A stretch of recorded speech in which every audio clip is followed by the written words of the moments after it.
Greetings, class. Welcome to Module 3. Hopefully, the spring break effect has been, or the relaxation is complete, and you are back into the full swing of learning. So, Module 3 deals with 3 core chapters. Chapter 6, using value innovation to proactively identify new opportunities. Chapter 7, talking about how the changes can be started. And Chapter 8, focused on the diagnosis. So between these 3 chapters, we are going to discuss different kind of strategic pathways from recognizing the untapped market potential to initiating and managing meaningful organizational change. So Chapter 6 introduces the concept of value innovation and the idea of blue ocean strategy. You're going to learn about blue ocean strategy in different courses, especially in strategic planning. There is a chapter in many textbooks dedicated for blue ocean strategy. So this is a transformative way of thinking that shift focus from competing in existing markets and how we would be able to create an entirely new mode of operandus. So we will examine how organizations can generate superior value for both customers and the business by challenging the industry assumptions and redefining boundaries. I will even go through an example of a startup that I am actively working on. So then in Chapter 7, we shift our attention to what it takes to start the change process. Here, we will look at how we will look at how to cultivate the desire for change, identify the key stakeholders, and to build that early momentum. You will also learn what needs to be addressed at the outset and how the change agents can navigate resistance and uncertainty with confidence. Finally, in Chapter 8, we dive deeper into the organizational context with a focus on diagnosis. This is where we learn to assess the root cause of problems or barriers to performance. We'll explore different kinds of tools and frameworks like mental maps, holistic models, open systems thinking, so on and so forth, which helps us understand how organizations function and how to intervene effectively. So think of these chapters, especially Chapters 6, 7, and 8, as a roadmap. With Chapter 6 helps us imagine where we could go, all the possibilities by which we can capitalize a particular market. Chapter 7 shows us how to take the first step. And Chapter 8 ensures we are fully informed before we commit the journey. So in this module, we shift our focus from understanding the need for change to developing the tools and strategies necessary to initiate and sustain it, beginning with the value innovation. You will learn how to identify and create new value propositions, those that not only deliver superior outcomes, but also how to reduce organizational costs and increase the operational efficiency. And that's truly the essence of value innovation. Then we will dive into the principles of blue ocean strategy, and how tools like ERRC grid and the strategy canvas to help uncover uncontested market space. And these tools are powerful lenses for seeing beyond the competition and unlocking entirely new opportunities. It will reflect how mastery, the concept, and the underlying assumptions from a single industry or from a problem space perspective. We'll also explore the triggers, psychological, strategic, and organizational, that transform the need for change into a shared desire. Understanding what drives people to move together is the key building the momentum. You will gain the ability to differentiate between deterministic and voluntarist view of the change. This will help you appreciate how personal beliefs and organizational culture shape how people would respond to change. As a change leader, you will need to recognize the critical role of change agents. So we will explore how to select and empower the right individuals who can effectively guide transformation from within. A major emphasis of this module is on diagnosis. Understanding what is really going on in an organization. You will learn to assess the organizational readiness and dynamics using structured diagnostic models. We will guide you to how you can apply evidence-based action plans using iterative and structured methods so you can make sense of complex problems and respond with precision. You will also learn how to integrate holistic and component models to build a customized framework that works across different organizational levels and functions. And finally, we will focus on how to challenge and redefine the current strategic position, the current belief system, the current assumptions, and you will learn to foster innovation to ensure a sustainable competitive advantage by thinking differently about your market, your assumptions, and your potential. So now let's explore the concept of value innovation, a core idea in strategic transformation. So value innovation is about more than just doing things better. It's about doing things differently, creating an entirely new market space by simultaneously pursuing differentiation and lower cost. So think about the Cirque du Soleil, how they created a new market space by differentiation and low cost. So traditional circuses competed on animal acts and celebrity ringmasters, driving up cost.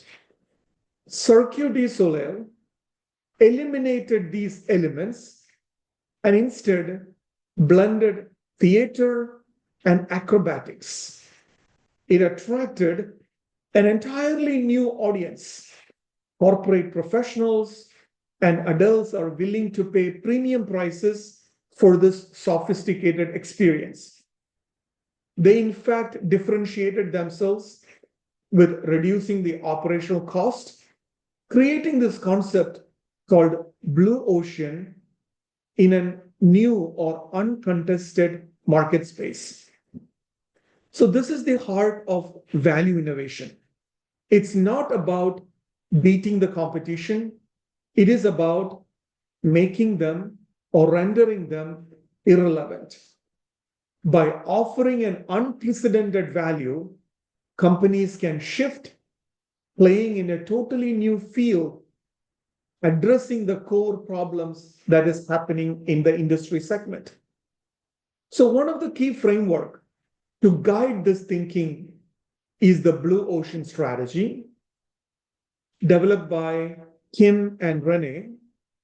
And this framework encourages leaders to step back from the zero-sum game, which means the traditional competition, there is a winner and there is a loser, to reimagine the market altogether. There are many videos and books published in Blue Ocean Strategy. I strongly encourage each and every one of you to watch several videos, several case studies, and several different applications of Blue Ocean Strategy. In this discussion, in this video lecture, we have few case studies, including a startup that I am actively working on. So we will go into the steps of how we applied the Blue Ocean Strategy. But let's take a look at some of the classic examples which we are all familiar with. Let's take Apple's iTunes. Before iTunes, we all remember the headphones and the digital disc that we used to carry in school, colleges, and even sometimes during our exercises and even workplace. So digital music in turn was fragmented and many times it is pirated. So Apple created, the very first thing they did is they created a simple legal platform where consumers could easily buy music at a very low price, selecting their songs. It revolutionized the music industry, not just with the technology, but with a value proposition that appealed to both consumers and to the record labels. So what these companies did was it break out of the traditional competitive boundaries. They looked at what customers truly valued and what they didn't, and used those insights to innovate their way into a totally new market space, which was introduced first time in this industry. So here we will learn and apply these principles and use tools like strategy canvas, 4 actions framework, so that you can begin designing your own value innovation strategies. So let's look at the concept of blue ocean thinking developed by Kim and Renee. This is a strategic mindset. I would say strategy itself is a mindset. Operations is a totally different framework and thought process. And these two are distinct side of the coin, which a company needs both. This strategic mindset of blue ocean challenges the idea of competition. Now, traditionally, they call this as red ocean. The companies who fight head-on in existing markets. We have seen gas stations fighting, reducing a penny where their volume increases. We have seen grocery stores reducing the price of common commodities or produce, thereby competing head-on. We have seen other industries and other companies go out of their way deeper into these cutthroat competitions to gain the market share. A world where industry boundaries are defined and accepted, and the rules of the game are well understood. So the companies can thrive only by outperforming their rivals to grab a greater market share of an existing demand. But as more players enter, the market becomes saturated and it becomes a zero-sum game where gains by one come at the loss of another.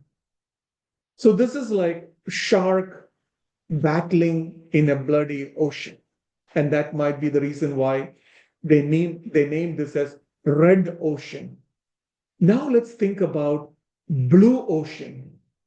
So a serene, peaceful ocean where instead of competing for the existing demand, companies can create a new demand. Companies can create a new market space, an uncharted market space, or uncontested market space. And they make, so when there is a new market space, competition becomes irrelevant. So think of companies like Airbnb, which didn't try to beat the hotel chains based on how they were playing. They redefined what hospitality mean altogether. Or let's take Nintendo Wii, which didn't compete with high performance consoles like Xbox or PlayStation, but it opened up a totally different gaming experience for families, including seniors, creating a new demand. So the core idea of Blue Ocean strategy is called value innovation. So two key terminologies, value, and it should be innovative. This means we are aligning innovation not just with a new technology or a product feature, but with what customer truly value while simultaneously lowering cost. So that might sound contradictory, but it's how breakthroughs like Southwest Airlines happened. Southwest Airlines eliminated costly frills like meals, seating first class, business class, economy class, and it offered speed and reliability, effectively creating a new category between air and a car travel, pretty much. So ultimately, Blue Ocean is about unlocking a new demand and delivering a leap in value. It's about looking across the industry boundaries, customer segments, and alternative products to discover the unmet needs and meeting them in ways others have not even imagined. So here we will talk through the key tools utilized in Blue Ocean strategy, like strategy canvas and the 4 actions framework, in order to help you begin thinking about competition and start thinking about, so think beyond competition and think about creation. So there is no competition here. It's completely value and innovation in an uncharted or uncontested new marketplace. So it's truly creation rather than competition. Collaboration instead of fighting or rivalry mindset for market share. Adding value to the customers rather than segmenting them. Now let's take a look at how Kim and Mabon introduced the 3 foundational tools of value innovation. They talked about the strategy canvas. They talked about the 4 actions framework. And finally, they closed it with the ERRC grid. We'll take a look at ERRC grid. These tools allow us to visualize, challenge, and reconstruct value offerings to escape from the bloody red oceans into a clear, serene, peaceful blue ones. So let's take a look at each one of them with real world examples. So strategy canvas. So strategy canvas is the first step in order to see the big picture, in order to see what is happening right now the competitive landscape clearly. This can be utilized or this can be visualized as a diagnostic and action framework. It helps companies map how they and their competitors invest in value across different factors. So when we take airline industry, when we look at the traditional carriers like American Airlines or United Airlines, or even others, what are they focusing on? They're focusing on meals, they're focusing on lounges, they're focusing on seating class like business class, economy class, first class, so on and so forth.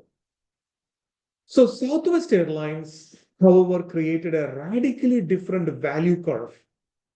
It cut meals, it cut lounges, and the seat classes, but raised the frequency of airlines between the distances that you can travel by car. It brought reliability and it lowered the price. The result was positioning itself between air travel and car travel. How many times have you contested taking a $50 Southwest Airlines ticket, going from one city to another city, maybe 3 or 4 hours away by car, taking an hour of air travel without the hassle and the risk of going through the road? They created a whole new market space in an existing industry where other people are completely focused on areas which are not producing value as deemed by the customer. Now let's take a totally different popular one, the Dollar Shave Club. You know, in the shaving industry, in the beauty industry, giants like Gillette completely monopolized the industry. So Dollar Shave Club shifted the focus away from the current competition using the 3-blade, 2-blade, the extensive product lines, and the cost of advertising, offering a very simple online subscription model with good enough razors at low price. Their canvas looked completely different. So the strategy canvas shows here is where we are, here is where they are, and here is where we could be. So now let's take a look at the 4 actions framework where we can reconstruct the value coming from the customer. This framework asks 4 strategic questions. What can we eliminate? Eliminate meaning those that does not bring value to the customer. What can we reduce? What should we raise? And what can we create? So eliminate, reduce, raise, create. So eliminate everything that is not appealing for the customer, reduce the operational challenges and bottlenecks, raise the value that is being offered to the customer or customer experience, convenience, flexibility, so on, and create a new market space. So let's take this and apply to Netflix. We discussed Netflix in the previous chapters. What did they eliminate? They eliminated late fees. They eliminated physical returns from the traditional DVD rental models like Blockbuster. What did they reduce? They reduced the operational cost to maintain the brick and mortar stores, managing the employees, managing all of the complexities associated with inventory, supply chain, the transportation, all of those. What did they raise? They raised the expectation of the customers from an on-demand perspective. They brought the original content back into the homes of the customers. What did they create? They created a personalized recommendation engine, subscription-based viewing, a totally different and a new marketplace. Now let's take a look at the furniture store IKEA. So these are all classic examples in the textbook of change management strategy where companies have monopolized by creating blue ocean strategy. So IKEA, like similar to Tesla, they eliminated salespeople and all the assembly services. They reduced the cost of finished goods. They raised the in-store product visualization in different ways. They created something called as a flat pack furniture with a self-service showroom and a unique customer journey. So these tools doesn't just refine, it reimagines the possibilities by which how the customer would interact with a new market space. Now let's take a look at putting all of these things together as a grid. This is called as the operational blueprint. So the ERRC grid, they eliminate, reduce, erase, and create a grid like a matrix. Translates these 4 actions into a simple yet powerful table, turning insights into action. It's used heavily in different kinds of workshops and strategic planning. So we had the opportunity to apply the ERRC grid into one of the startups that I'm leading. This startup is focused in reducing the hospital readmission. Hospital readmission is a very high costly for not only for hospitals, but also for patients and their caregivers who wants to come back to hospital after getting discharged from the hospital because there is a complexity of care. And when the patients come back to the hospital, it creates unplanned admissions, which increases the throughput and the burden for the clinical staff. So there was a discussion over the weekend to partner with another company called MedKick.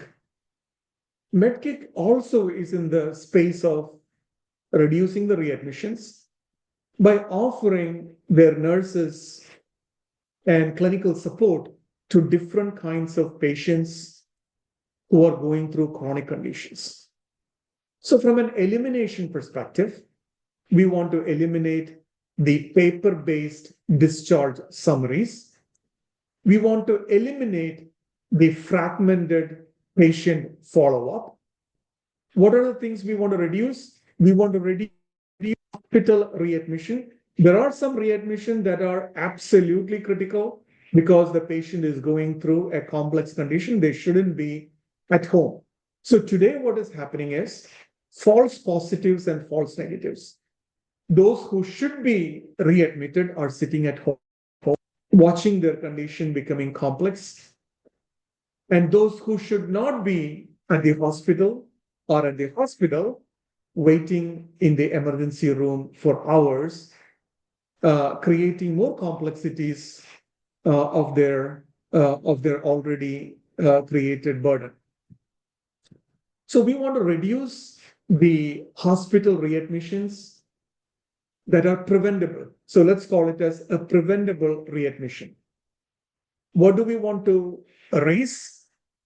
We want to raise a personalized patient engagement experience.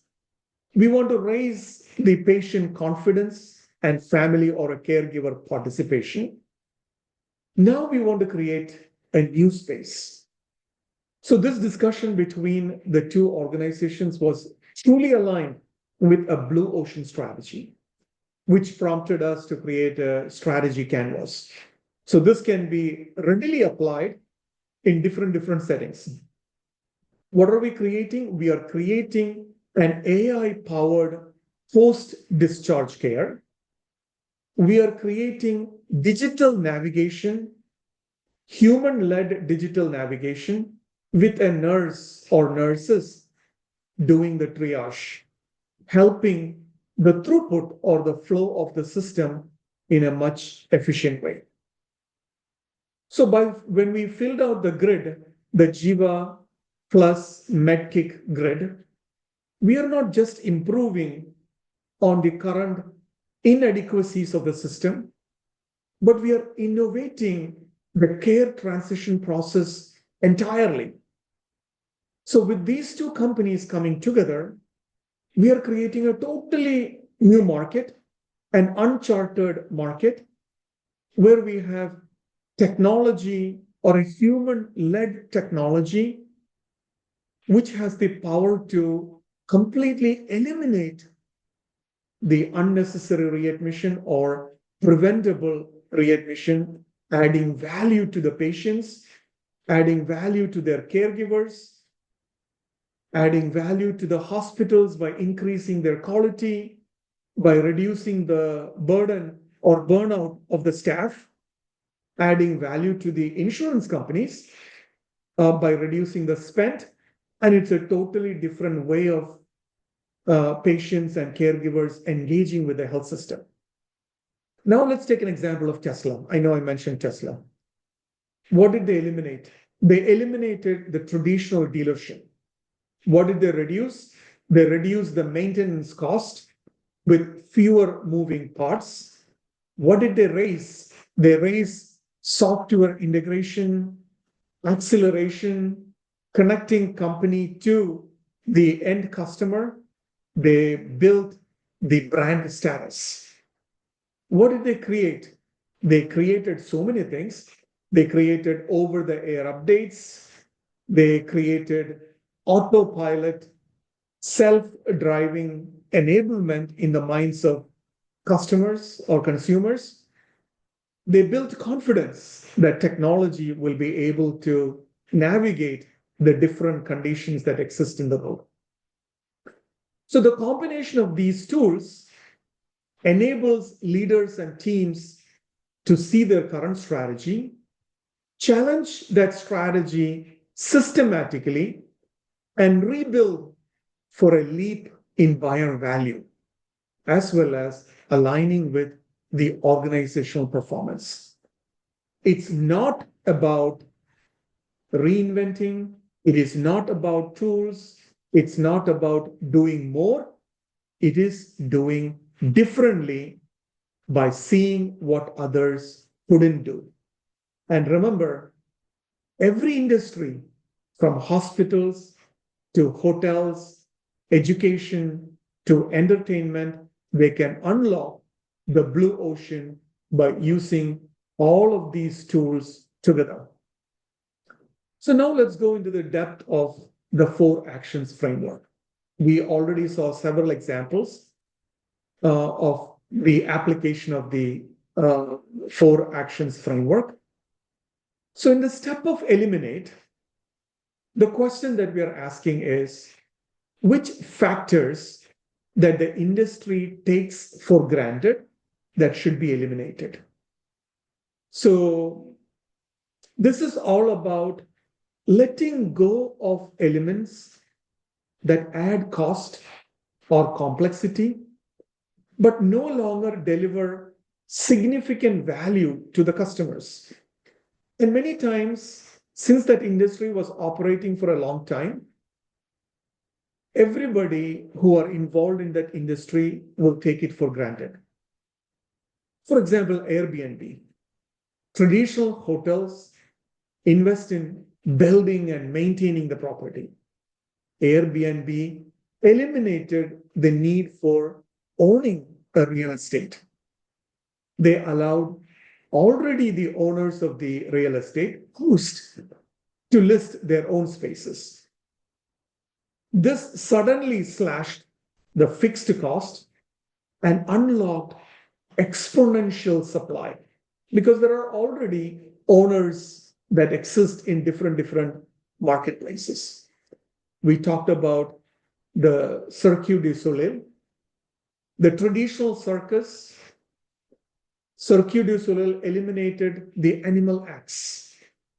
So maintaining the animals, raising them, training them, and sometimes cruelty happening to animals as well as human beings, vice versa, because you're dealing with elephants, tigers, lions, bears. All of those can be eliminated.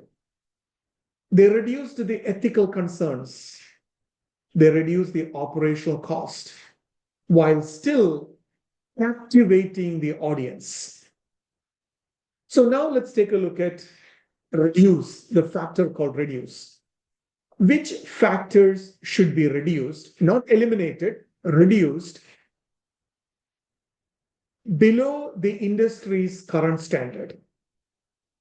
So here we are asking in a different way, are we over-serving the customers in a way that is costly or unnecessary? For example, Southwest Airlines. Southwest Airlines reduced the ticket flexibility, all the frills associated with it, and the dependency from a hub airport perspective in order for them to focus on low cost, frequent flights, and then bringing the flexibility and agility into the picture. So this allowed them to cut prices and improve the turnaround. Let's look at IKEA. IKEA reduced the staff assistance and the assembly service, encouraging the customer participation with the flat packaging models. And in return, the customers was able to get stylish, affordable furnitures, which fit with the taste of the current generation. Now let's take a look at what are the factors that are packaged under raise. So what factors we should raise well above the industry standard? So this is all about amplifying value where it matters the most, turning the dissatisfaction into delight. So Tesla raised the performance, the software updates, and the user experience. It offered acceleration, touchscreen dashboards, and even autopilot, far above the standard electric vehicles or EVs or any type of car experience. When it comes to our startup, JivaCare, when we think about the post-discharge care, raised the patient engagement, JivaCare raised the personalization and the timely intervention using AI and caregiver integration way beyond the traditional follow-up calls, oftentimes ending up as a spam call or a junk call by physicians, by nurses, and other hospital staff. Now let's take a look at the creation part. What new factors should be created that the industry has never offered? So this is the bold question that strategists should ask. How do we redefine the customer experience altogether? Netflix asked this bold question. They created the first ever streaming subscriptions, entirely new way of consumption of entertainment. It didn't exist with the DVD rentals. Apple iPhone. Apple didn't just create a phone. It created an ecosystem of apps, a digital wallet, and a camera studio in your own pocket. Canva, another company which is focused in designing. Canva created a drag and drop design tool for those people who want to design, but they don't have the skill and talent for design. So they're called non-designers. So it used to be like Adobe and all the products, you need sophisticated skills and abilities in order to become a designer. So Canva created a canvas where you can drag and drop different kind of tools, and very quickly you can collaborate between different entities or different groups in order to do the designs, creating a totally different market. So thus, the 4 actions framework is more than just a brainstorming tool. I would say that this is a strategic blueprint. You can use this blueprint to build your own ERRC grid. You can map your shift and explore different ways by which you can slash what no longer adds value. You can trim the unnecessary excess in your industry or operations or your company. You can amplify where it counts and introduce fresh breakthrough experiences. So that's how industries are reinvented and how blue oceans are created. Now, in order to bring all of these things, you need to have the ability to challenge the conventional thinking, irrespective of the profit margin that you are enjoying, or the revenue that you're enjoying, or the thrive that you're experiencing in your business curve. So most companies compete with predefined boundaries.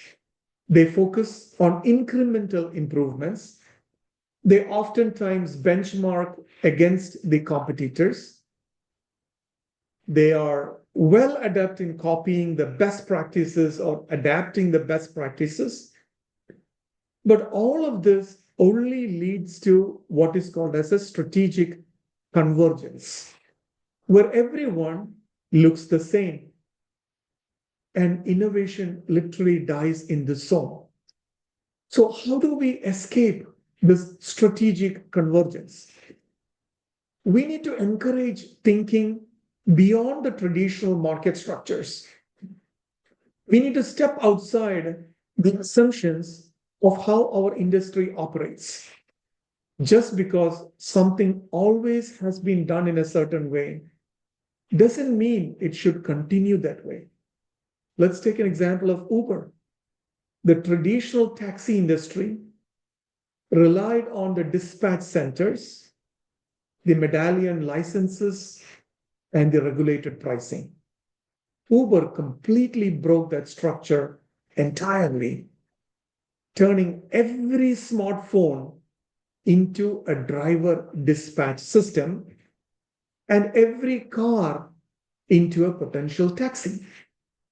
Let's take another example, Spotify. Instead of selling songs or albums like iTunes, Spotify introduced an access over ownership model, music as a subscription service. Now, ask yourself, what are customers using today as a substitute? And what do they buy alongside when they are buying your product or services?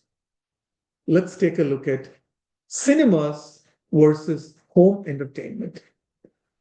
When streaming platforms like Netflix and Disney Plus studied the customer behavior, they realized people were substituting trip to the cinema with at-home movie nights with all of the families coming together.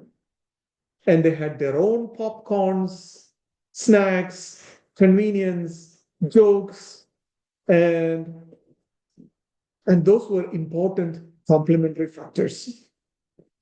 So what did they do? So they adjusted the content format. They recommended engines and even partnered with different kind of snack brands. Let's take a look at Philips.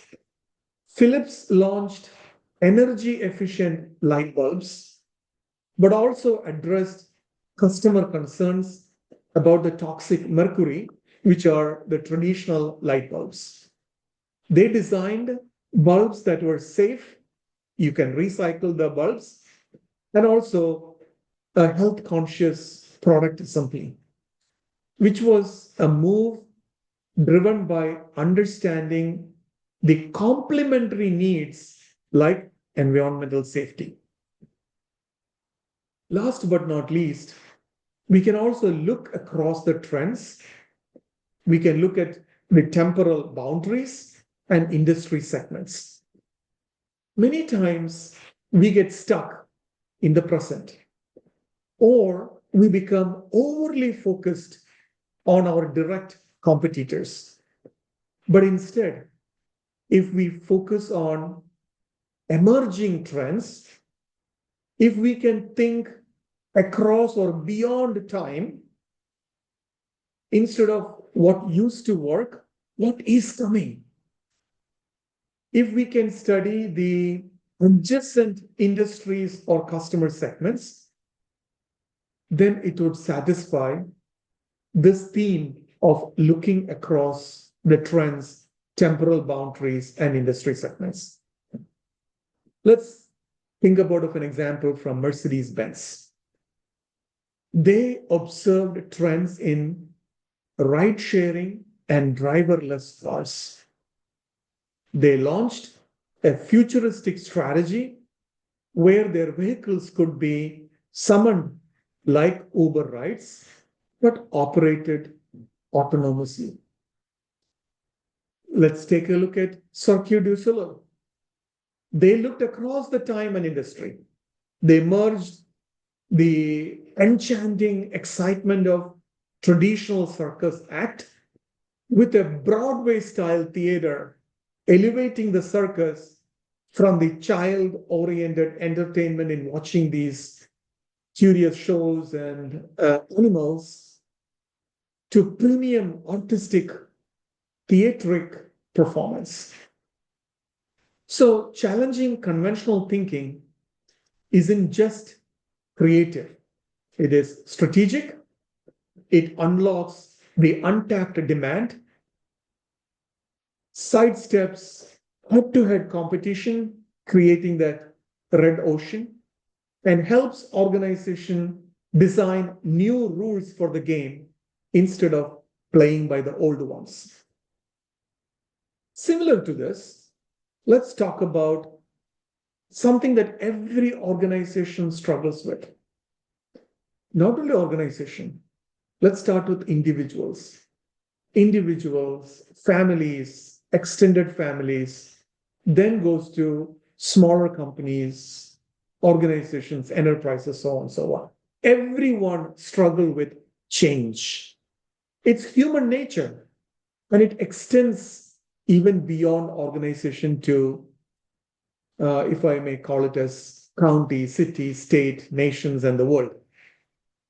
So when a company finds a strategy that works, they stick with it. That strategy becomes now part of the culture. It is embedded into the process.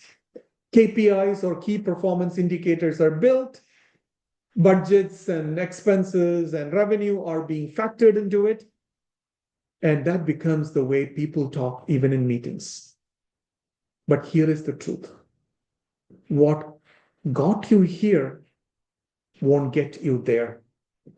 So organizations resist change due to comfort, due to the margin, due to the competitive advantage, due to the current status quo.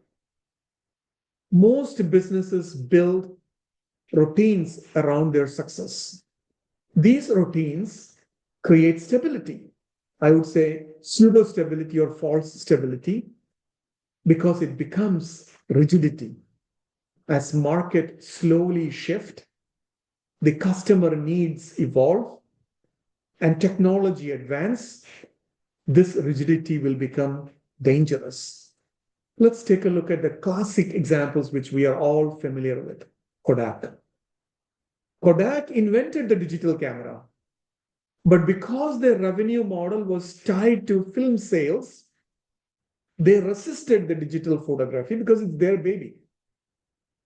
And what is the result? A missed opportunity that led to their bankruptcy. Now let's take a look at Blockbuster.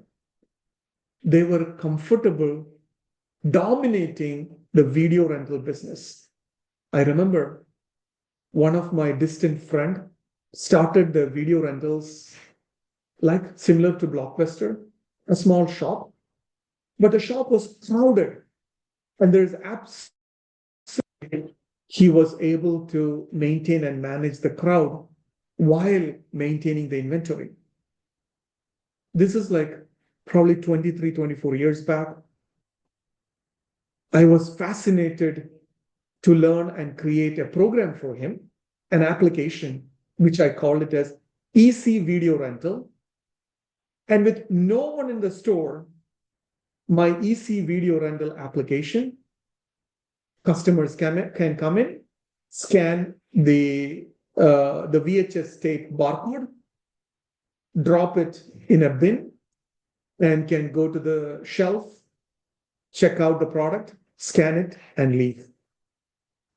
So Blockbuster many times challenged with their huge brick and mortar space, adding all of the other convenience for the customer. The customer wants to get the video and get out. Now, most interesting thing is Blockbuster had the chance to buy Netflix out, but they didn't want to change their late fee heavy business model. And now we all know the rest is history. Now let's take a look at articulating current strategies to help us identify limitations and areas for innovation. If we don't understand what we are currently doing and why, we can't improve it. So ask yourself, what assumptions are built into our strategy? Which customer needs are we serving and which ones are we ignoring? Where are we over-investing and under-delivering? Let's take a look at Southwest Airlines. They did a heavy analysis into the traditional airline strategies. They focused on luxury, they focused on meals, they focused on hub and spoke routes. What did they do?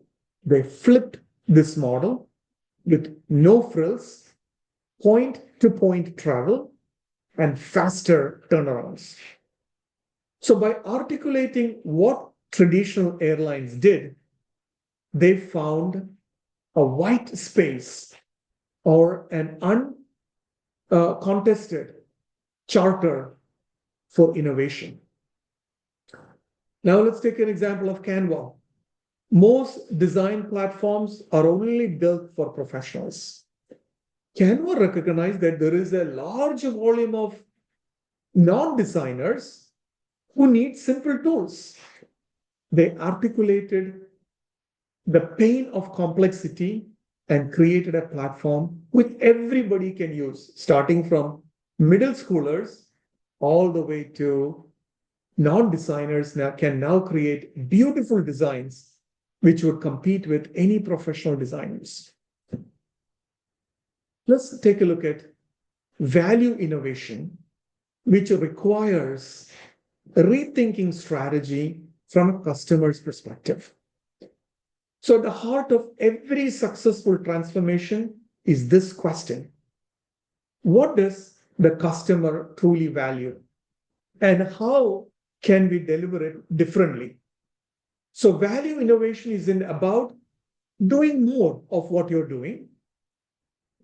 It's about understanding what matters most, better, cheaper, or differently.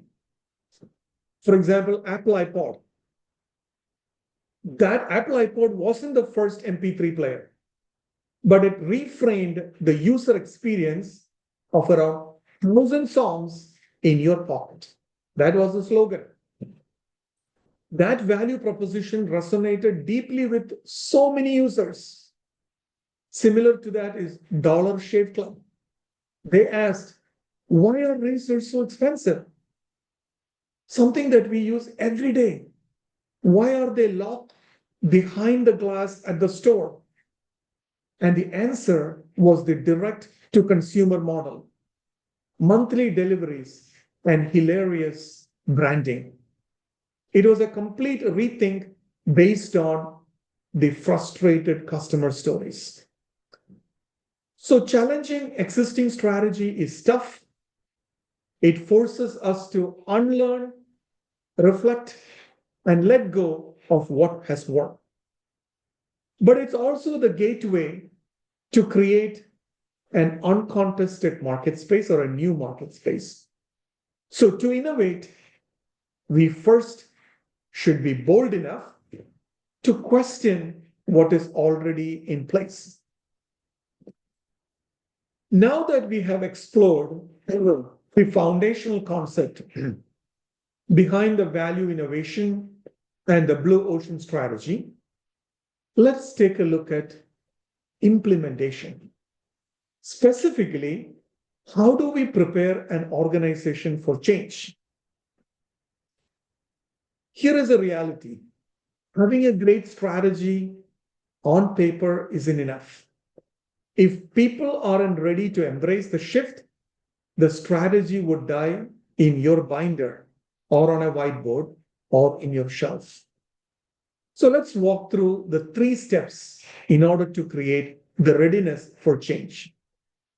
The foundational step, step 1, helping stakeholders understand the strength and the weakness of current strategy.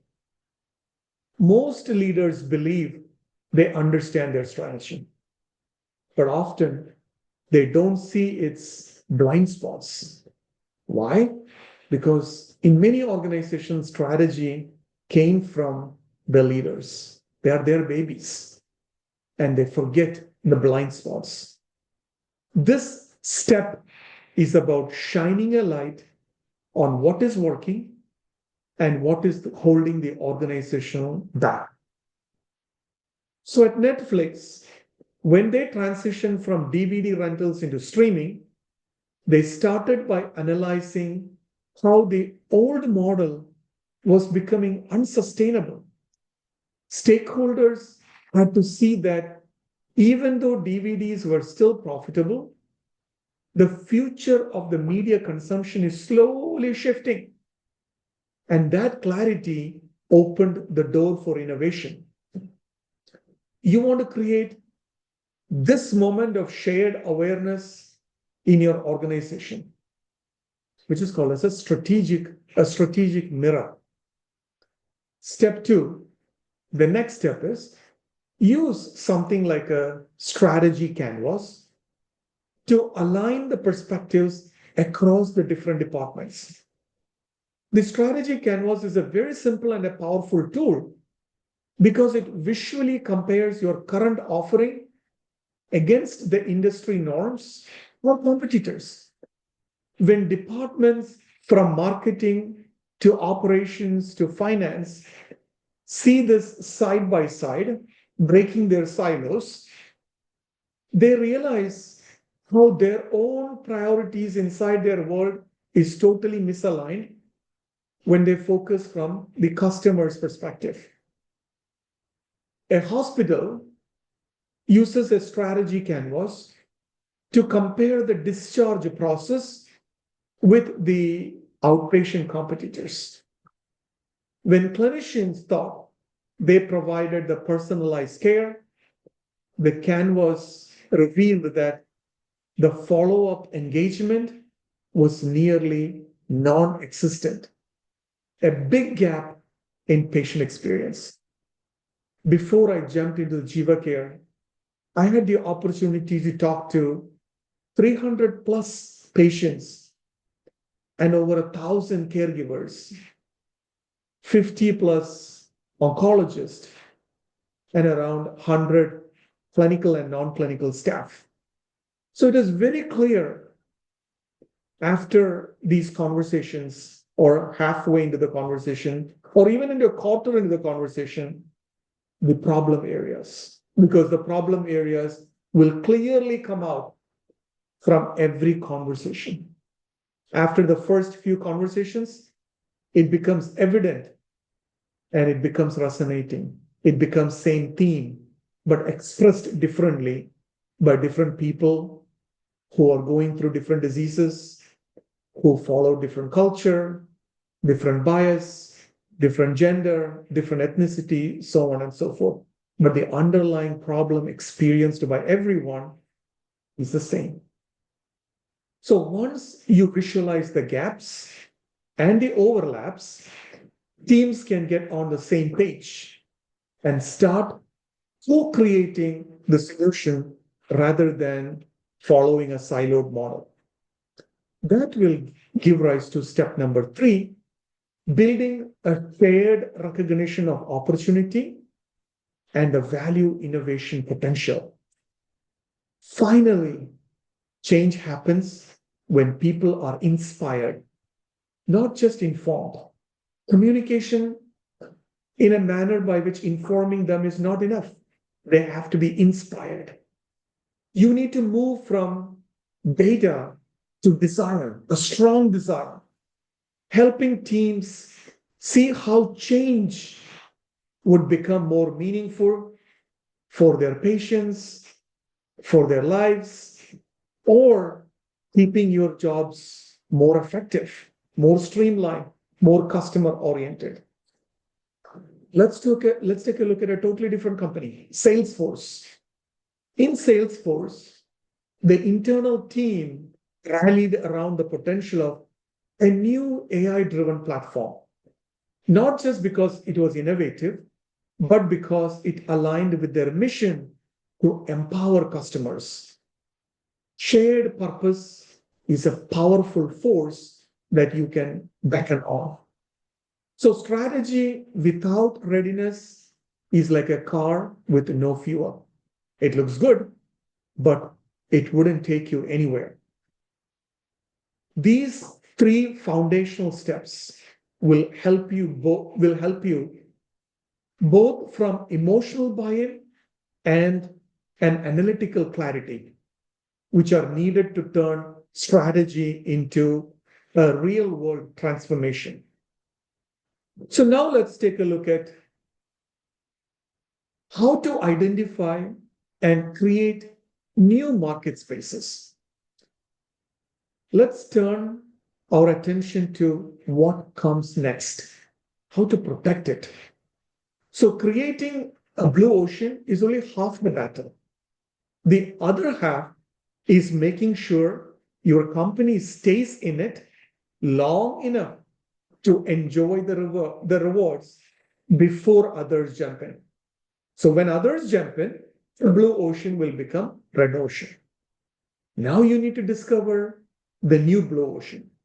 So the blue ocean is a continuous discovery process by which your company or your product or your solution or your service is evolving with the subtle change in customer demand.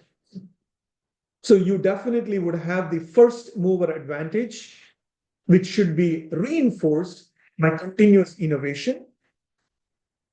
Being the first to enter into a new space definitely gives you a head start, but it won't last unless you keep evolving. So when we take Apple with the iPhone, they were in the first smartphone in the market, but they created a new category through design and usability. What keeps them ahead isn't just being the first.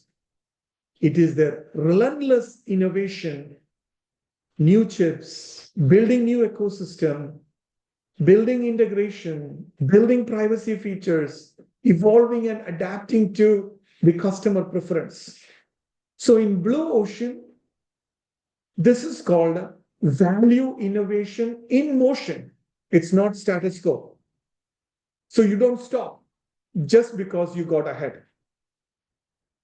The firms must monitor competition and adjust proactively. Once you launch, others will follow. That's why leaders should become vigilant scouts, continuously scanning the horizon for competitive signals and customer shifts. So Netflix once dominated streaming, but as Disney Plus, HBO Max, and others entered, Netflix had to adapt. They experimented then with games, creating local content, and different kind of supported models. And if you're not anticipating the next move, you're reacting too late. It's also important the legal protection, customer engagement, and other responses which are critical. Patents, trademarks, contracts will be able to delay the competitors.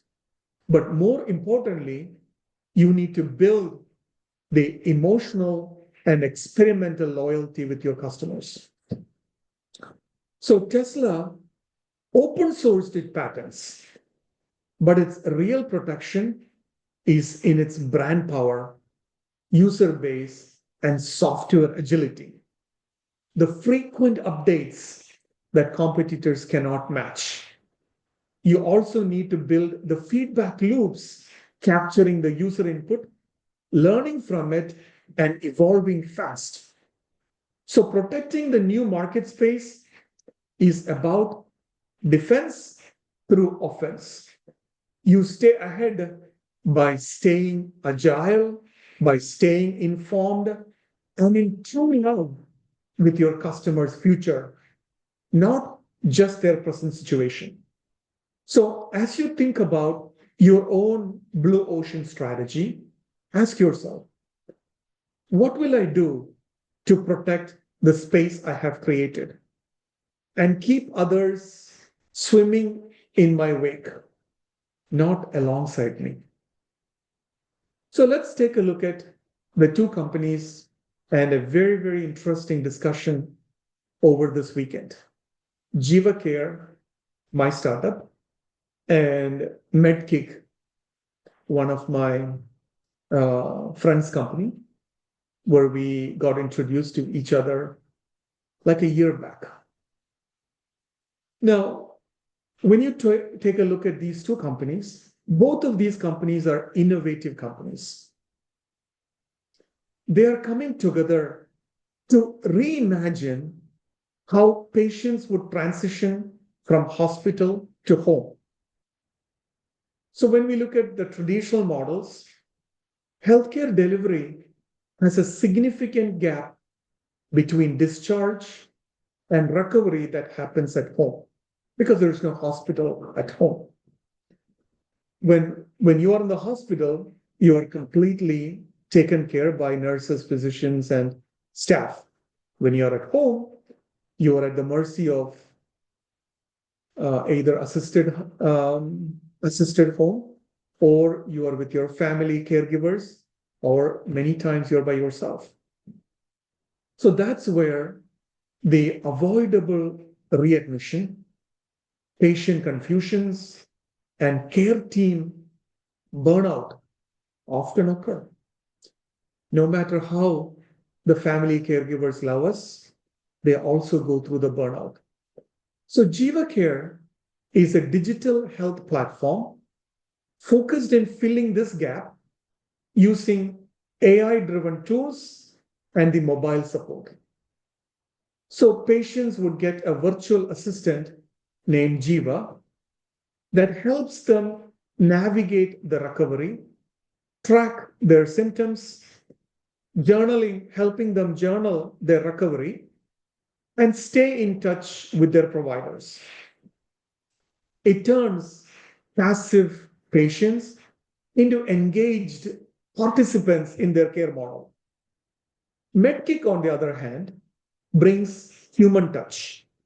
They deploy trained nurses and empathetic care staff to support the recovery journey of patients at homes providing real-time, high-touch care beyond the hospital walls. They ensure patients are not just monitored, they are supported physically, behaviorally, and emotionally. Now, when you combine these two, you get a blue ocean play. They're not just adding features, they are eliminating the siloed nature of care, reducing the communication breakdown, raising levels of personalization, and creating a continuous care ecosystem. So, together, Jiva and MedKick are not competing in their existing post acute market. They're creating a totally different, innovative, new, uncontested, uncharted market space where tech and touch combine to drive better outcomes. That's the value innovation in action. Now, we went through the strategy canvas where we brought all together all of the different care models and asked the question, what are we eliminating? What are we reducing? What are we raising? And what are we creating? So let's begin on the left side, the 4 actions framework. What are we eliminating? In this new model, we remove the redundant staffing layers that often cause delays and inefficiencies. Instead of duplicating roles across discharge planning, home health, and virtual follow-up, we streamline the care delivery using a smart handoff between MedKick's in-home nurses and Jiva's AI-powered assistant. What are we reducing? We significantly reduce the administrative burden and manual follow-up. Traditional models rely heavily on phone calls, paperwork, and fragmented systems. With MyJiva automating alerts, survey, and health patients journal, clinicians can now focus on more decision making and less on documentations and follow-up. They can focus more on where risk of readmission, risk of complexities lie before even the complexity happens to their designated patients. They can build seamless connections with patients and caregivers, giving them personalized instructions without burning their valuable time in phone calls, documentations, follow-ups, emails, so on and so forth. So what are we raising? What are we increasing? We increase personalization for both patients and physicians, as well as a seamless technology integration. By combining the empathetic warmth of human touch from MedKick's clinical team with the intelligence of Jiva platform, patients truly feel supported around the clock. Every care plan is now tailored, tracked, and updated in real time. Finally, what are we creating? We create a real-time, closed-loop communication between the patient, nurse, and physician. We can also add payer at some point in the game. So Jiva becomes the connective tissue that ensures no one is left guessing. Not the patient, not the provider, nor the family caregiver. Now let's take a look at the canvas on the right.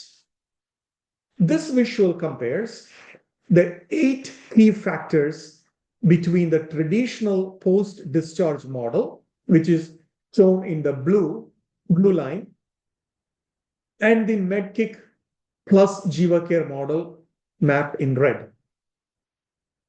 Access to nurses. MedKick's home care model scores a 5. Patients have frequent in-person touch points versus the sporadic contact in the traditional models. Let's look at continuity of care and tech integration. Jiva fills the critical gaps with 24/7 digital support. The traditional model lags here due to the disconnected systems. Personal engagement with AI-led journaling and empathetic nurse visits, patient experience and improves dramatically. Let's look at cost to provider. Interestingly, while tech-enhanced care might seem costly, the MedKick Jiva model reduces the long-term cost through efficiency and fewer readmission. Now let's take a look at the admin burden.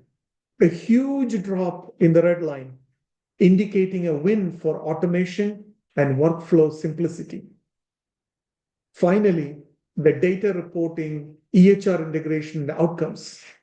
These categories highlight how an integrated model isn't just more human, it's also measurable, interoperable, and results-driven.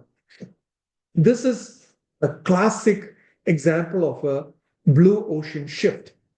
We are not fighting over the limited resources in existing structures. Instead, we are creating a new playing field with better outcomes, lower burden, and higher patient satisfaction. So this isn't just innovation, this is value innovation. So in this slide, we introduce the bold and transformative partnership that reimagines how we deliver care after a patient leaves the hospital. At its core, the new care model blends the strength of two powerful approaches. MedKick, which extends the hospital care by embedding skilled nurses and clinical staff directly into the patient's home ecosystem. These clinical teams bring hands-on expertise and compassionate care, closing the gap between discharge and full recovery journey. Now let's take a look at Jiva Care. Jiva Care, which powers the seamless continuity with a human-centered digital assistant, the AI-enabled platform offers real-time monitoring, personalized engagement, journaling, and educating patients with no healthcare jargon, all from the comfort of the patient's phone, wherever they are, at home, traveling, or in an event, it doesn't matter. So what makes this model different? Let's take a look at the blue ocean differentiation. First, it combines human touch with intelligent automation. So this isn't just a high touch or a high tech solution, but it is both. While MedKick provides the direct support, Jiva ensures 24/7 coverage through digital companionship and insights. Second, the model prevents, eliminate the preventable readmissions. Traditional care often fails short in follow-up and early symptom detections and early complexity discovery. Our approach proactively identifies risk before they become emergencies. Third, it creates a collaborative care loop, connecting the patient, the home nurse, the physician, real time. This loop breaks down silos and fosters a shared decision-making, improving the responsiveness and patient trust. It also gives an opportunity for continuous learning based on patient ethnicity, patient gender, patient characteristics, patient disease, learning how the complexity of the care happens in real time. And finally, let's take a look at what are the measurable outcomes. Higher patient satisfaction is evident, achieved through timely support, personalized care, and empathetic driven service model. Improved clinical outcomes, it stems from enhanced adherence, early interventions, and fewer complications. And perhaps most important is we will drive a lower total cost of care. We will reduce the unnecessary emergency room visits. We will eliminate or avoid readmission, and we will streamline the care continuum. And we want to remove the burnout of clinical staff coming from readmissions. So in summary, this is not just enhancement of an existing model, it's a creation of an entirely new space, a true blue ocean where competition is irrelevant and a value is redefined. So now let's move on to the next chapter, starting the change, where we explore what it takes to initiate organizational change effectively. So change doesn't begin with action. It begins with awareness. Before any transformation takes place, there must be a recognition that a change is needed, not only for the leaders, but also for a good part of the organization. This recognition can stem from a declining performance, shift in the external environment, technological disruption, and even evolving customer expectation. Once this need is identified, leaders must communicate it clearly, not just with facts and date, but with a compelling narrative that connects both the rational minds as well as the emotional hearts of the stakeholders, employees, and their partners, suppliers, customers, everybody. So strategic change is deeply emotional. Organizations haven't yet reached where they're completely machines. They're machines plus human systems. And humans have rigid and strong emotions when it comes to the place where they work. Employees need to be emotionally ready to leave behind the old ways of working. Strategic planning must therefore consider how to manage fear, resistance, and uncertainty. And this is where the leadership becomes pivotal. Leaders shape the tone and direction of change. They serve as role models, communicators, and enablers. When leaders demonstrate commitment and empathy, they build trust, a critical ingredient for successful transformation. Consider a company shifting to a digital-first operation.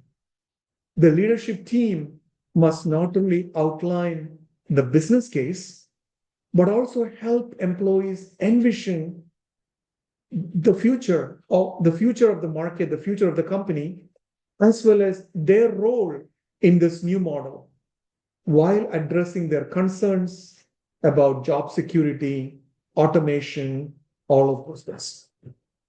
In short, starting the change is not about launching a plan. It is about igniting a belief. So this chapter helps us understand how to strategically and emotionally prepare an organization to take that very first step towards transformation. So it's important to distinguish what an organization needs and what its people want. Often, leaders clearly see the need for change, perhaps due to declining performance, external pressures, or a new strategic goal. But for employees, that need may not be immediately obvious. From their perspective, things might be seen working well enough. That's why communicating the why behind the change is foundational, is critical, it's essential. When leaders clearly articulate the reasons for change, not just with data and numbers, but through stories and examples, they begin to create a sense of urgency. This helps others not only to understand the need, but to start and feel it within themselves. But urgency alone isn't enough. Change wouldn't be sustained unless people are part of it or people want to be part of it. That's where engagement and inclusion come in. When employees are included in the process, when they are invited to ask questions, share concerns, and offer ideas, they move from passive recipients of change to active contributors. So remember, a successful transformation requires both the recognition of need at the top and a desire for change throughout the organization. One of the most critical success factors in any change initiative is selecting the right person or people to lead the change. Oftentimes, these are called change agents. So, change agents need to possess different kind of characteristics. And the change can arise from external or internal. So when external forces dictate the change, it becomes deterministic. When change happens internal, people have the ability to shape the outcomes through different choices. Change becomes proactive. In order to bring the change, in order to sustain the change, and in order to ensure that the change resonates with the market readiness, with the numbers and profitability metrics that leaders look at, there should be a balanced view by which it is approached. So we always want to make sure that the change leader is selected by which they earn or they already have the trust from all of those people who are depending on them. So they should have effective skills, not only just a strong communication skill, but also empathetic and connecting with the organization, building the awareness based on the strategic insight. They should not only understand the current operational landscape, but also where the organization need to go and what roadblocks that can happen or appear along the way. They should be politically savvy. Change doesn't happen in a vacuum. Organizations have power dynamics, they have silos, they have planned resistance that are embedded in their culture. A skilled leader should know how to navigate the internal politics, build coalitions, and mediate the conflicts before they derail the momentum. The change leader should be empowered. They need the resources, they need the authority, they need the organizational backing to lead the change effectively. Without that support, even the most capable leader will struggle. So when you are initiating a transformation, don't just ask who has the time to lead this. Ask instead who has the trust, the insight, and the influence to make this change real. Now let's take a look at Chapter 8, Diagnosis. This is one of the essential stages in managing the change effectively. Think of diagnosis in organizational change the same way you would think in medicine. Before we prescribe a solution, we need to understand the problem clearly. Jumping into an action without proper diagnosis is not only risky, it can often make things worse. Diagnosis forms the foundation for an effective change management. Without clearly understanding what are the causative factors for the challenges, any action we take will be a shot in the dark. This stage involves asking the right questions and resisting the urge to jump straight into solutions. Many times as leaders, we know what the solution is. We know this is what would solve the problem. But we need to resist. That's one of the fundamental philosophy to build the leadership maturity is to know how to ask the right questions. Second, diagnosis is about more than just identifying the surface level symptoms. It involves digging into the root cause, uncovering the systemic issues, and identifying areas for meaningful improvement. For example, if an organization is experiencing high turnover, the root cause might not be compensation. It might be a lack of psychological safety, poor communication, or a weak leadership engagement. Finally, effective diagnosis must be grounded in real data, not assumptions or organizational folklore or any type of perceptions. Relying on anecdotal evidence or past experience can cloud your judgment.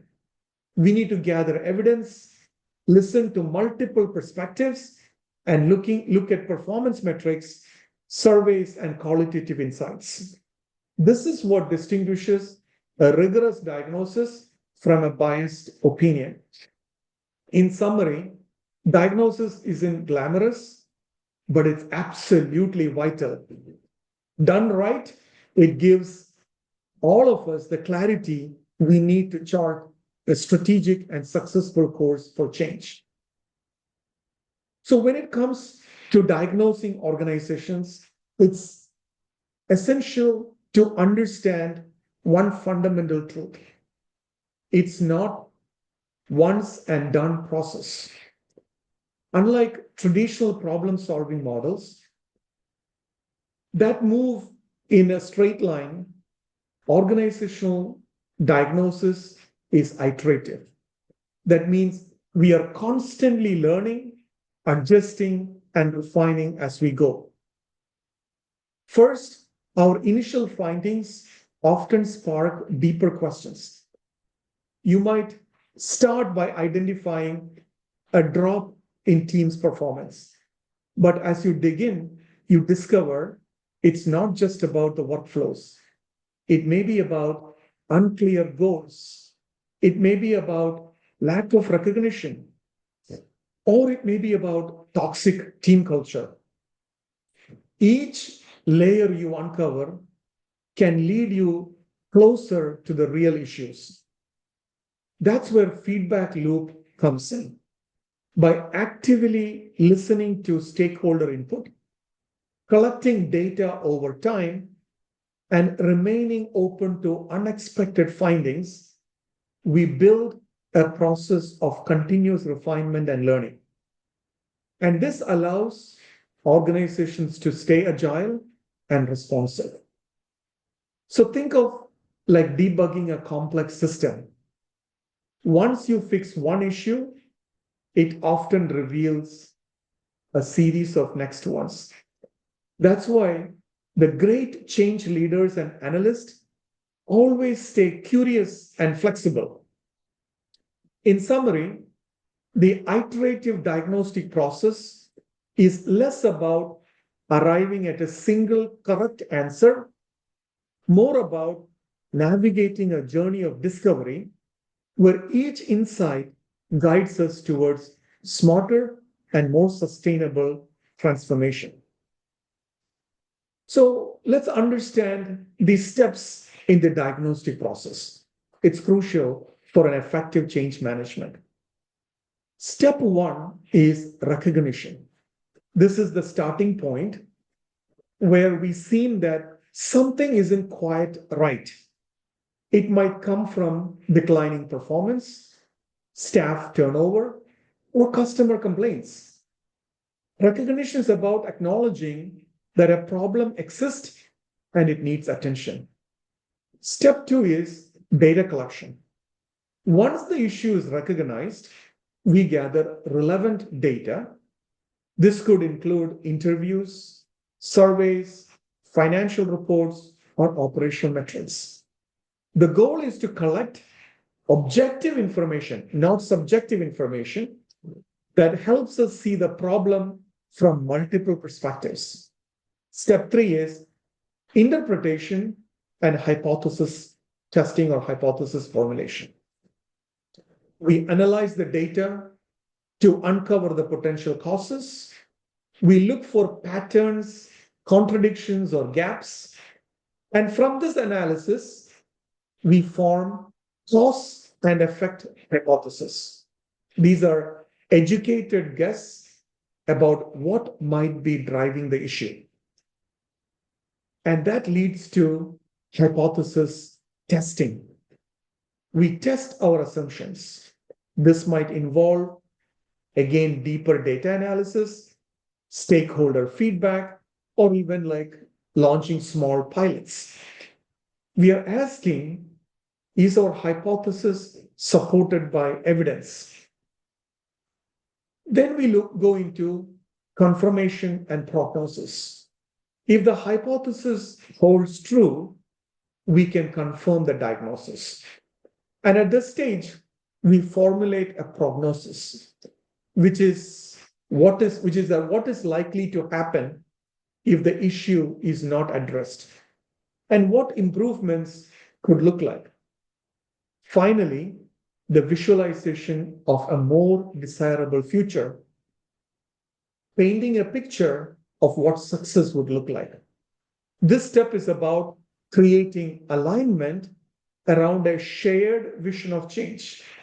Whenever there is a change, when you are running through a change, the change can only, or the solution for the change can only manifest itself by this shared vision. Not you as a change agent vision, you might know the complete answer for it, but unless and until your team embodies and your team believes, team can come from different departments, different divisions, and their shared vision comes together, that's when the change would be put in place. So motivating the team, setting the direction for intervention, and making sure the right measurement or metrics are in place. And as we saw earlier, this process is iterative. We often loop back to the earlier stages as new insights emerge. Now let's see how can we create a personal diagnostic model. It's important to remember that no single framework fits every situation because organizations are complex, they are unique systems, so your diagnostic models also would be unique depending upon what the problem is. You might even want multiple models to be put together. So you start by drawing from various diagnostic tools and different approaches you have learned. We talked about the strategy canvas. We would look into the McKinsey's 7S model. We will also have a discussion on systems thinking tools. And each of those frameworks offers some kind of a lens through which you can view the organizational issues. And by combining this, you create a more comprehensive, well-rounded model. Second step is tailoring the organizational context and needs. There is no such thing as one size fits all diagnostic tool. A model that works in a tech startup might not work in a hospital or in a higher education facility or a university. Consider factors like organizational culture, readiness for change, and stakeholder expectations. Your model should speak the language that people are familiar with. Step three, make the model actionable, inclusive, and evidence-based. A strong diagnostic model, it's not theoretical. It drives decision making. It must be actionable, meaning it leads to concrete steps of intervention. It should be inclusive. It should incorporate voices from different areas of the organization. And most importantly, it must be evidence-based, rooted in real data, perceptions, or opinions. So your personal diagnostic model, remember, it's not an academic exercise, it's a practical to lead the transformation. So make it adaptive, make it grounded, and designed for creating an impact. Let's take a moment to explore a few of the tools. This is a concept that quietly influences every decision we make as leaders and as change agents. These are called mental maps. They are internal models we carry in our minds to make sense of how our organization functions. So think of this like personal GPS system that help us navigate complex structures, behaviors, and decisions. These maps influence what we pay attention to, how we interpret the data, and what we choose to act on. For example, if your mental map views hierarchy as a barrier to innovation, you may overlook valuable ideas that come from senior leadership simply because of your prior assumptions. But here is the catch.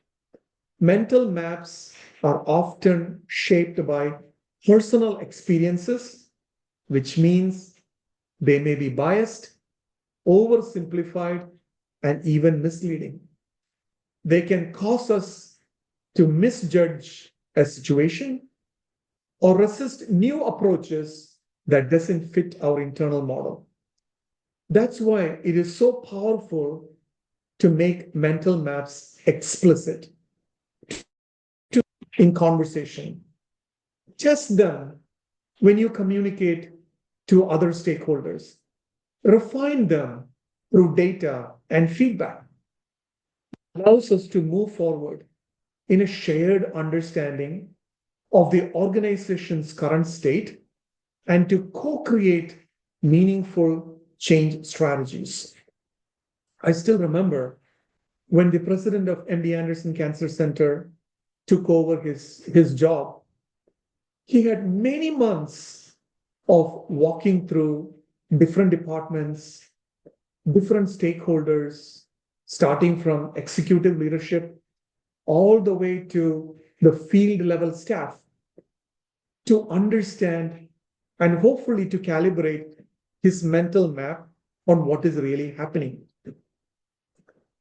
So you can ask this question when you're making a diagnostic assessment or leading a change initiative, what mental map am I using? Is it helping or hindering my perspectives? Let's look at a different model, component versus holistic model. So when diagnosing an organization or planning strategic change, it's very important to choose the right analytical lens. Broadly, we can say two types of models: the component model and a holistic model. Each model has got distinct strength. Component model breaks down organization into individual parts, such as structure, culture, leadership, communication, decision making, so on and so forth. These are helpful when you want to deeply examine a specific area of concern. So if a team is struggling in decision making, a component model might focus solely on the governance structure or authority flow. So tools like McKinsey's 7S framework or Weisbord's 6-box model, you can apply those in a component-based thinking in order to uncover the gaps in individual organizational dimensions. On the other hand, holistic model, it's a view when you're looking organization as a system of interdependent elements. This is the big picture, how people, process, structure, and culture all interact with one another. We will take a cursory look at Burke-Litwin's model, which connects the external environment, the leadership, and the systems with individual motivation and performance. A holistic model would be particularly useful when a company undergoes major transformation, such as a digital transformation or a reinvention or a post-merger integration, where everything is interlinked. Each approach thus provides a unique space. Component model, you can zoom in. Holistic model, zoom out. So I would say use both models in tandem. Begin with a holistic model to understand the systemic issues, then dive deeper into specific components that need change. And the integrated approach gives us a balanced, comprehensive view of organizational performance and identify the levers of change. Now let's take a look at open systems theory, understanding organizations as living systems. This is the foundational perspective in organizational development and change management. It views organizations not as isolated entities, but as interconnected systems embedded in a larger environment. So an organization does not exist in vacuum. It operates within a dynamic context, economic trends, legal regulations, social expectations, technological advancements, so on and so forth. When I think about our hospital, we must adapt our operations not just based on internal policies, but due to changes in governmental regulations, shift in patient demographics, preference of the workforce in delivering the optimized care, how effectively suppliers would be able to provide and replenish our inventories that are needed, how the medical universities would produce talented and capable physicians, how we become a choice for all of those staff as the number one place to work for. So in turn, like any system, organization would take certain input. So the inputs may be capital, people, supplies, data, technology, and then it transforms them into output in order to provide value. So when we look at Amazon takes in customer data, warehousing, logistics resources, it transforms into rapid delivery of physical goods, 24 hours, 6 hours, even less than an hour. Now, feedback, both positive and negative, it's crucial to help organizations self-regulate and to respond to change. Netflix uses the viewer data to tweak its recommendation engine and guide the new content production. It adjusts rapidly to viewer behavior in order to stay relevant. So some of the key concepts here is feedback, ensuring the system to learn and evolve. We also want to make sure that personalization plays a key role. It's not one size fits all. We need to define the system boundary, which is either inside the organization or external. We also want to make sure that we avoid the entropy, meaning fighting organizations, decline, renewing energy, and inputs would be able to guide them to the next step.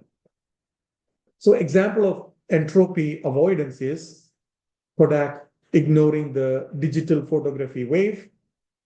It did not refresh its input technology or mindset, leading to its decline.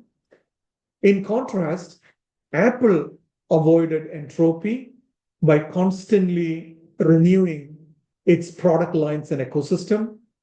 Microsoft also followed a same entropy avoidance by moving into the cloud computing and staying away from the subscription license models. So open systems theory helps us recognize that successful organizations are adaptive, responsive, and interconnected with their environment. And leaders who apply this theory are constantly scanning for external changes and creating internal mechanics like feedback systems, cross-functional teams, continuous learning cultures in order to stay aligned. Now let's take a look at John Cotter's integrative model.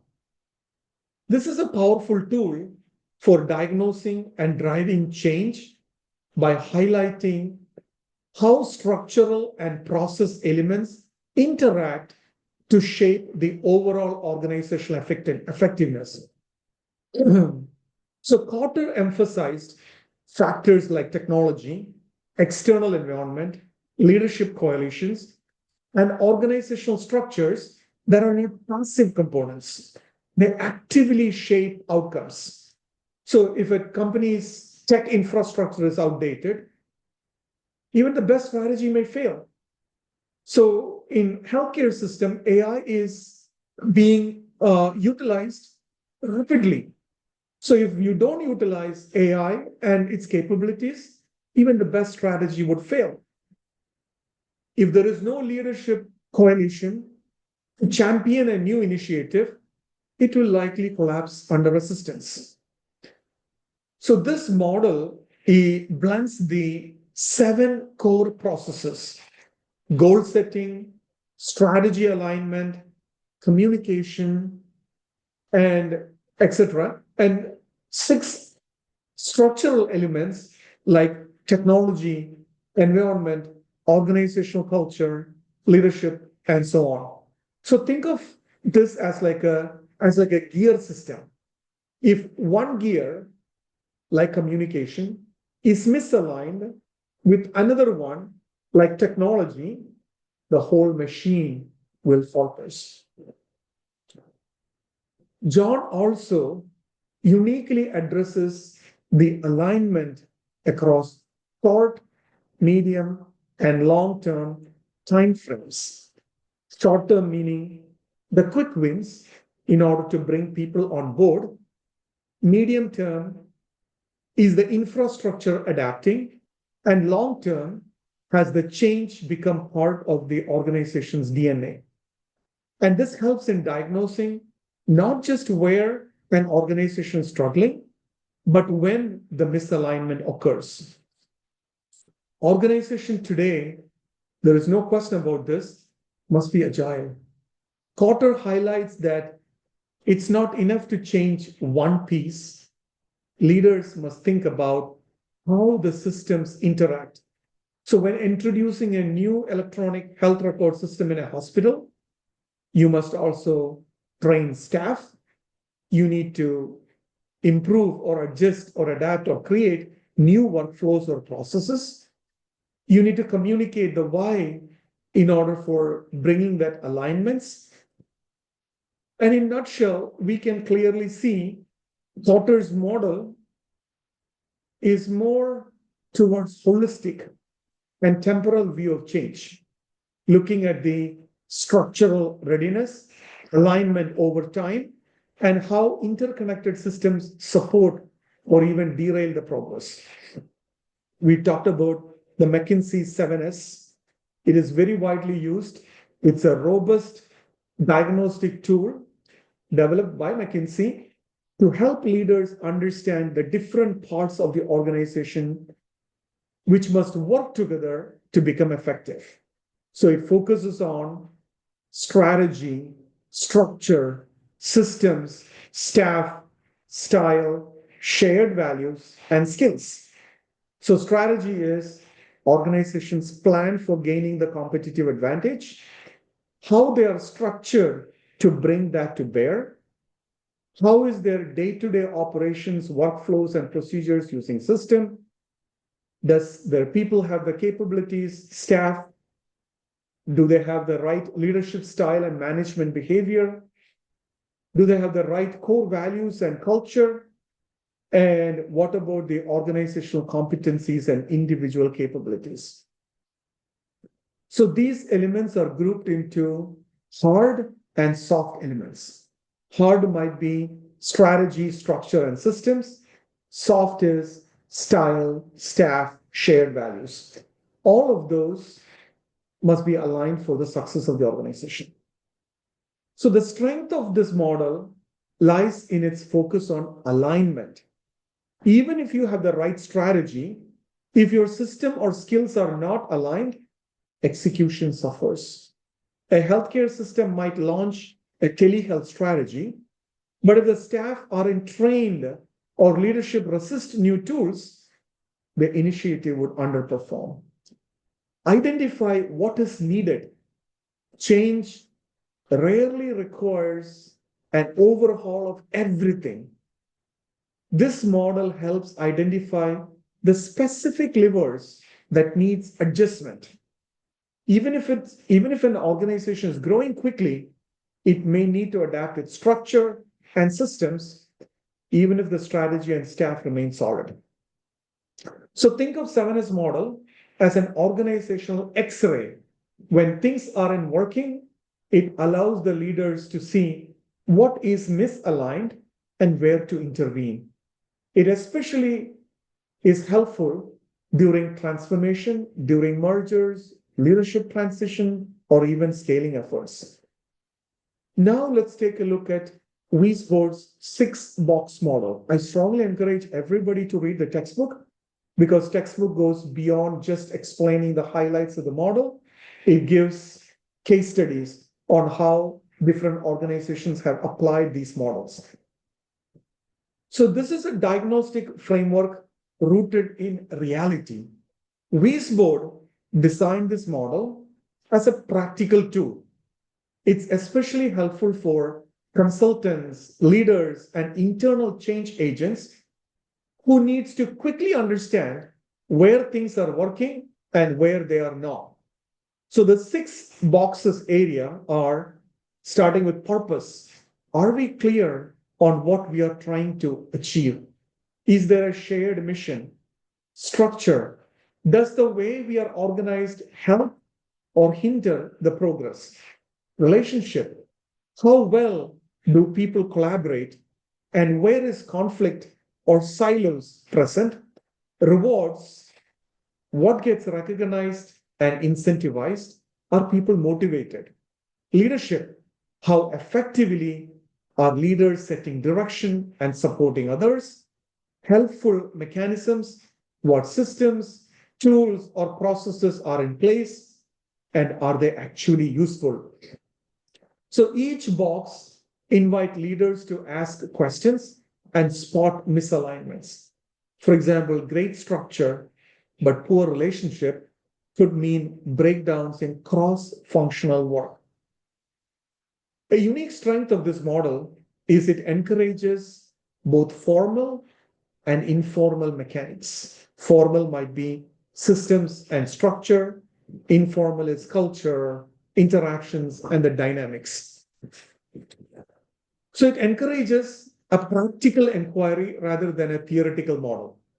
So it's not a textbook, it is a conversation starter. It's a diagnostic checklist. It's a problem-solving map. The questions we would ask is, are our rewards aligned with the outcome we want? Is leadership modeling the culture we need? Do we have the tools in order for us to do our jobs well? So use case examples, there are several. Me being familiar with the hospital industry, hospitals often struggle to retain nurses. So if we use this model, the purpose is clear. It's to deliver patient-centric care. The structure is overburden nurses with administrative tasks. Relationship is nurses and administrators are strained, which is very common in many institutions. Rewards is focused on metrics, not based on teamwork. Leadership most of the time is reactive, catering to the incidents and issues, not supportive. And the helpful mechanics like IT systems add more work instead of streamlining it. So with this diagnosis, now you can build a roadmap focused for change. So this 6-box model gives us a grounded, intuitive framework where we can ask the right questions, identifying breakdowns, and targeting interventions that matter. Now let's take a look at the Burke-Litwin Causal Model. This is a strategic lens for organizational change. Maybe this is the most comprehensive tool available for diagnosing and guiding organizational change. It focuses on transformational versus transactional factors. The model makes a critical distinction between what are the transformational factors like leadership, mission, culture, or transactional factors like management practice, systems, and work environment. Example from a hospital struggling with staff burnout might tweak scheduling, which is a transactional change. But unless leadership and culture shift to a value of well-being, which is a transformational change, burnout may persist. External versus internal drivers. This model is especially helpful in distinguishing the source of change. Some changes are driven by external factors. Others might be coming from internal misalignments. A causal connection across the system. It is very important to go into the heart of this model, which is the causal map. You can create it by showing how changes in one area ripple across the organization. It connects leadership, organizational culture, management practices, systems and structure, motivation, and individual performances. You can use both in incremental or a transformational change. So if a university is facing a declining enrollment, when you apply this model, you would ask, has a leadership communicated a compelling vision for the future? Do the faculty and the staff aligned and empowered? Are internal systems supporting or hindering innovation in a curriculum delivery? So instead of jumping to quick fixes, This model oftentimes pushes you to explore the root causes, both at the surface and at the core. So the Burke-Litwin Causal Model helps you see the change not as a series of isolated events, but as a dynamic chain of interrelated elements.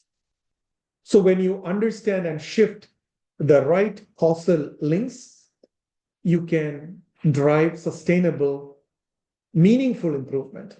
I hope the Module 3 discussion was enlightening, readily applicable, and it expanded your knowledge areas in different aspects of the change management. Now, in this module, there is a very, very interesting video from Competing Values Framework, where, I would say the Competing Values Framework, maybe it's an influential model when you think about organizational development and leadership studies. So this framework, I actually took this exercise to see how my leadership competencies, ranging from these 4 quadrants. The quadrants are separated by focus. Where am I focusing? Am I focusing internally, externally, or do I maintain a flexible or control, indicating the stability? So indicating focus and stability, it's split into 4 quadrants. So external flexible, external control, internal flexible, internal control. So those axes will help you build the leadership role, an organizational model, and a set of values. So this is the result of my leadership octogram profile. You can clearly see where I lead my core strengths as a director, innovator, organizer, strategist, and analyst. Maybe some areas where I need to focus, by which I can expand my leadership capabilities. I would suggest everyone to take this so that you can clearly see how and where you stand and what kind of steps you would be able to take in order to expand your capabilities. We have powerful discussion questions. In fact, discussion question is focused on the competing values framework. Discussion questions are due Thursday with 2 academic references. And then you have peer responses, which are due on Sunday. So I'm looking forward for the exciting discussion questions. I find it truly valuable to read, understand where you are all coming from. And this is a learning opportunity for me as well, to see how the different students perceive changes differently and how you internalize the principles that has been shared in the video lecture and how you comprehend and apply those principles when you answer these questions. Assignment is also a very enlightening one. How would you view yourself as a change agent? So you can take the whole video lecture, chapter 6, 7, and 8, and apply into this exercise and reflect on either when you acted as a change agent or when you observe somebody very closely going through the change agent and what are the challenges that they faced. And I would say that anybody who's a change agent will definitely expand their leadership skills to a level where they can become an influencing, trustworthy leader, truly caring the values of the entire organization rather than just focusing on the internal, non-calibrated mental map. So thank you everyone for listening to this lecture. I will see you all in the class. Have a great experience going through Module 3. Thank you.